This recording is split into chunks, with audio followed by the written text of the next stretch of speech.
Barbara Hendricks, je vous présente Ben H, qui a des choses à vous dire.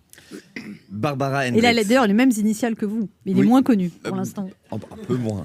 Barbara Hendricks, c'est à l'heure de me saisir de ma plume et de mon nez de clown afin de vous écrire ce midi un papier aussi profond et respectueux que drôle et bien tourné que j'ai réalisé qui j'avais en face de moi. Si ma microscopique culture faisait déjà bien résonner votre nom, si prestigieux dans la case des immenses artistes lyriques, je n'avais en revanche pas saisi qu'au-delà d'une voix qui a sublimé aussi bien Mozart que Billie Holiday, vous êtes aussi une voix qui contribue à rendre notre monde meilleur. Depuis les discours de Martin Luther King jusqu'aux Nations Unies, vous êtes ambassadrice auprès des réfugiés.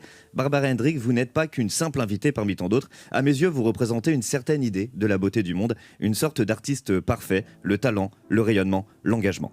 À ce moment-là de mon observation, je n'ai alors pas écrit le moindre mot sur vous. Devant le challenge, je transpire tel un Romanov après 30 minutes de footing. Cérébralement, je m'apprête à recevoir Barack Obama qui chante comme Maria Callas. Je ne suis pas bien. Mon métier, c'est de faire des blagues, de tourner en dérision, tout et n'importe quoi, de trouver une faille pour faire rire. Mais avec vous, Madame Hendricks, je dis quoi? Je peux pas travailler dans ces conditions. Mon nez de clown se comporte comme un cheminot face à un âge pivot. Piquet de grève et il bloque tout. Mon inspiration et mon petit côté taquin doivent être dans les bouchons. Ne me viennent que des hommages relativement pompeux, bien que sincères à votre égard, mais rien de drôlatique. Il faut dire les choses telles qu'elles sont, Barbara Hendricks. Face à vous, j'ai bien peur de me transformer en Jack Lang. Vous êtes, Madame, beaucoup trop géniale pour que je puisse mettre des blagues dans ce papier. Vous avez chanté dans les opéras du monde entier, à la Scala de Milan, les airs les plus incroyables de tellement de répertoires, le lyrique bien sûr, mais aussi le gospel, le jazz, le blues et j'en passe.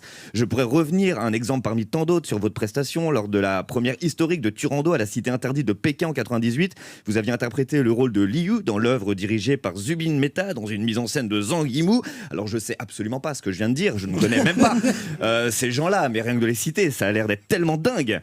Et le temps passe cette soirée-là, alors que ma plume reste désespérément sevrée de bons mots. Aucune petite blague ne semble venir au rendez-vous de notre rencontre, Barbara. Je relis alors avec nostalgie ma chronique sur Patrick Sébastien avant de me laisser surprendre par la playlist qui accompagnait ma longue nuit. J'ai alors monté le son.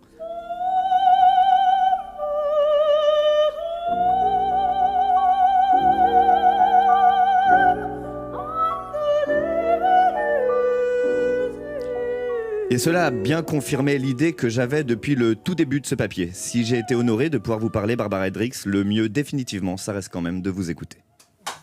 Merci.